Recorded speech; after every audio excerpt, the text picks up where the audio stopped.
what's up? Hopefully you all are well. I will too. Dear viewers, once again, welcome to Argent English to Speak Part 18 and I'm Mohammad Habibur Rahman with you. Dear viewers, আজকের এই পর্বে আমি আপনাদেরকে শেখাবো চমৎকার বেশ কিছু interesting idiomatic expression, বেশ কিছু গুরুত্বপূর্ণ ফ্রেজ। এই ফ্রেজগুলো খুবই গুরুত্বপূর্ণ, বিশেষ করে ইউকে, ইউএসএ এবং অস্ট্রেলিয়াতে যারা নেটিভ ইংলিশ স্পিকার তারা এই ফ্রেজগুলো খুবই ব্যবহার করে থাকে। So dear viewers, keep watching this interesting video right till the end and let's get going. Dear viewers, প্রথম যে ফ্রেজটি নিয়ে কথা বলবো সেটি হচ্ছে ফ্যাট চান্স। চমৎকার একটি ফ্রেজ। এই ফ্রেজটি আমি কিভাবে ব্যবহার করব এবং এর অর্থ কি? ফ্যাট চান্স এর অর্থ হচ্ছে সম্ভব না। আমার এক বন্ধু আসলো, আমার সাথে কথা বলছে, আমাকে সে বলছে, are you going to buy a new car this year? আমি বললাম ফ্যাট চান্স, অর্থাৎ আমার বন্ধু আমাকে বলছে তুমি কি এবছর নতুন একটি গাড়ি কিনতে যাচ্ছ? আমি বলছি ফ্যাট চান্স, সম্ভব না। এভাবেও হতে পারে কেউ একজন আমাকে বলছে, would it be easy to steal this car? এই গাড়িটি চুরি করা কি সহজ হবে? আমি বললাম ফ্যাট চান্স, সম্ভব না। এভাবে চমৎকার এই ফ্রেজ ফ্যাট চান্স ব্যবহার করতে পারি। ফ্যাট চান্সকে আমরা ভেরি লাইকলি হিসাবেও ব্যবহার করতে পারি। ডিয়ার ভিউয়ার্স, দ্বিতীয় যে ফ্রেজটি নিয়ে কথা বলবো সেটি হচ্ছে গোয়িং অল দ্য ওয়ে। এবছর আর্জেন্টিনা ব্রাজিলকে বিট করতে যাচ্ছে। আমি বলতে পারি Argentina is going all the way this year,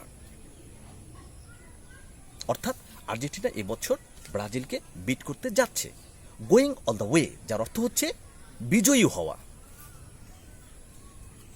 dear viewers, এরপর যে ফ্রেজটি নিয়ে কথা বলবো সেটি হচ্ছে গনা হিট দ্য হে অথবা গনা হিট দ্য স্যাক। চমৎকার একটি ফ্রেজ। নেটিভ ইংলিশ স্পিকার এই ফ্রেজটি খুব ব্যবহার করে থাকে। কিভাবে ব্যবহার করব? এই ফ্রেজের অর্থ কি? এই ফ্রেজের অর্থ হচ্ছে ঘুমোতে যাওয়া, অর্থাৎ I am going to sleep, I am gonna hit the hay or I am gonna hit the sack. Dear viewers, gonna hit the hay, gonna hit the sack এই ফ্রেজটি আমরা ব্যবহার করব। এরপরে আমি যে ফ্রেজটি নিয়ে কথা বলবো সেটি হচ্ছে সরি টু কাট অফ। চমৎকার একটি ফ্রেজ। এর অর্থ হচ্ছে কাউকে ইন্টারাপ্ট করা, কাউকে বিরক্ত করা। I am sorry to cut you off, অর্থাৎ তোমাকে ইন্টারাপ্ট বা বিরক্ত করার জন্য আমি দুঃখিত। এরপরে আমি যে ফ্রেজটি নিয়ে কথা বলবো সেটি হচ্ছে গুড কল। ভালো প্রস্তাব, ভালো কথা। আমার এক বন্ধু আসলো, আমাকে বলল, বন্ধু আজকে চলো আমরা বেড়াতে যাই, সারাদিন ঘুরবো এবং সারা দিনটা আমরা এনজয় করব। তো আমি তার এই প্রস্তাবটা শুনে আমি বলতে পারি দ্যাটস গুড কল, খুব ভালো কথা, ভালো প্রস্তাব। ডিয়ার ভিউয়ার্স, এবার যে ফ্রেজটি নিয়ে কথা বলবো সেটি হচ্ছে গিভ অর টেক। চমৎকার একটি ফ্রেজ। এর অর্থ হচ্ছে কম বেশি। উদাহরণ হিসাবে আমি বলতে পারি এরকম, Mohammad Ali is 60 years old, give or take 2 years। অর্থাৎ মোহাম্মদ আলীর বয়স 60 বছর, 2 বছর কম বেশি হতে পারে। গিভ অর টেক, কম বেশি। চমৎকার একটি ফ্রেজ। ডিয়ার ভিউয়ার্স, এর পরবর্তীতে আমি যে ফ্রেজটি নিয়ে কথা বলবো সেটি হচ্ছে কিপ আ কুল হেড। মাথা ঠান্ডা রাখা। It's very important to keep a cool head during the exam. পরীক্ষার সময় মাথা ঠান্ডা রাখা খুবই গুরুত্বপূর্ণ। কিপ আ কুল হেড অর্থাৎ মাথা ঠান্ডা রাখা। ডিয়ার ভিউয়ার্স, এর পরবর্তীতে আমি যে ফ্রেজটি নিয়ে কথা বলবো সেটি হচ্ছে barking up the wrong tree. চমৎকার একটি ফ্রেজ হচ্ছে barking up the wrong tree. Native English স্পিকাররা এই ফ্রেজটি খুব ব্যবহার করে থাকেন। বিষয়টা এরকম বোঝাতে পারি, এটা আমি কিভাবে ব্যবহার করব আমি সেটা বোঝানোর জন্য এভাবে বলতে পারি, এক বন্ধু একবার আমার কাছ থেকে টাকা ধার নিয়েছে, পরবর্তীতে সে আবার আমার কাছ থেকে টাকা ধার চাচ্ছে। আমি কিন্তু তাকে আর এখন টাকা দিব না। আমি তখন তাকে বলতে পারি যে you are barking up the wrong tree, অর্থাৎ you want me to lend you some money, I think you are barking of the wrong tree.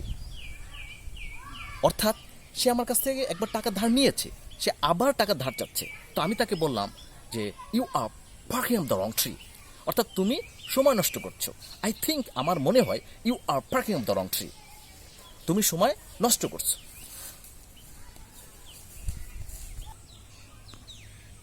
Deer viewers, এবার যে ফ্রেজটি নিয়ে কথা বলবো সেটি হচ্ছে টস অ্যান্ড টার্ন অ্যারাউন্ড। ঘুম না আসার কারণে বিছানায় এদিক ওদিক করা, অর্থাৎ টস অ্যান্ড টার্ন অ্যারাউন্ড। উদাহরণ হিসাবে আমরা এভাবে বলতে পারি, I was tossing and turning around all night.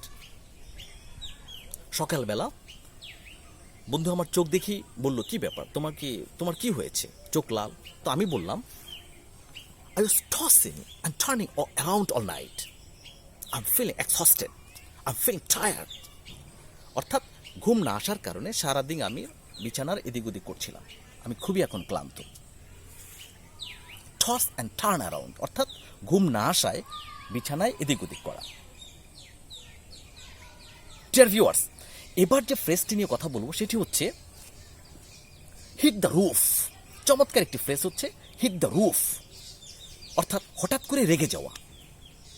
His father hit the roof to see his exam result. তার বাবা তার পরীক্ষার রেজাল্ট দেখে খুবই রেগে উঠল, হঠাৎ করে রেগে গেলেন। His father hit the roof to see his exam result. Hit the roof চমৎকার একটি ফ্রেজ, হঠাৎ রেগে যাওয়া। ডিয়ার ভিউয়ার্স, এবার যে ফ্রেজটি নিয়ে কথা বলবো সেটি হচ্ছে ক্লোজ কল। অল্পের জন্য বেঁচে যাওয়া, ক্লোজ কল। উদাহরণ হিসাবে এভাবে বলতে পারি, it was a close call, they nearly hit the car.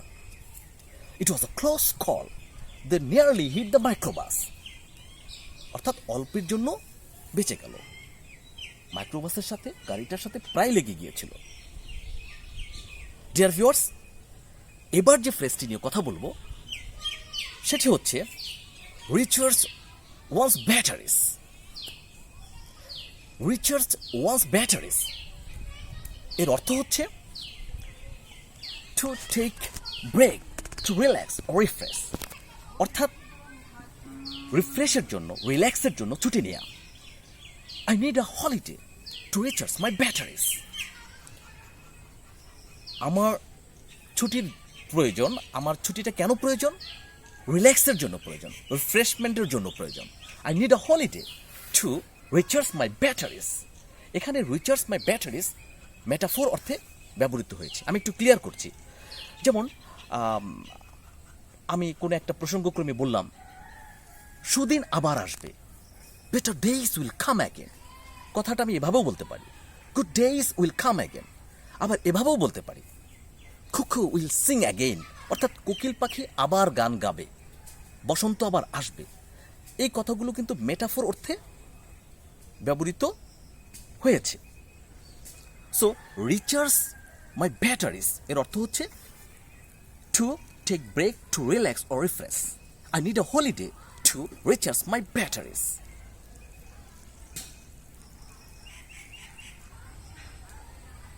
Deer viewers, এবার যে ফ্রেজটি নিয়ে কথা বলবো সেটি হচ্ছে স্টোনস থ্রো।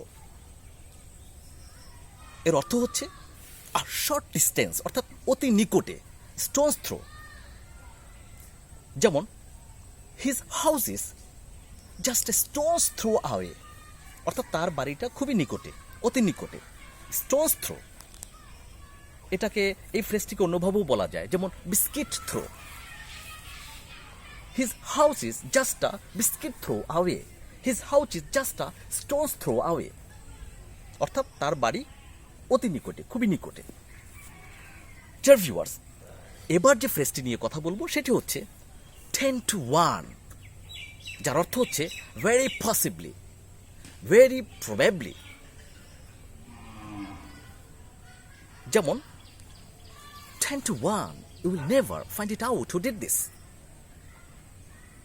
অর্থাৎ এটি কে করেছে সেটি তুমি খুঁজে বের করতে পারবে না, কোনো সম্ভাবনা নেই। ভেরি পসিবলি অর্থাৎ খুবই সম্ভবত, খুবই সম্ভবত, ভেরি প্রবেবলি। ডিয়ার ভিউয়ার্স, এবার যে ফ্রেজটি নিয়ে কথা বলবো সেটি হচ্ছে এন্ড ইন ফিয়াস্কো, অর্থাৎ end with the failure, totally ব্যর্থ হওয়া। উদাহরণ হিসাবে আমরা এভাবে বলতে পারি, যেমন all his plans to rise in life end it in fiasco. জীবনে উন্নতি করার জন্য তার সকল পরিকল্পনা ভেস্তে গেল, ব্যর্থ হয়ে গেল। All his plans to rise in life end it in ফিয়াস্কো।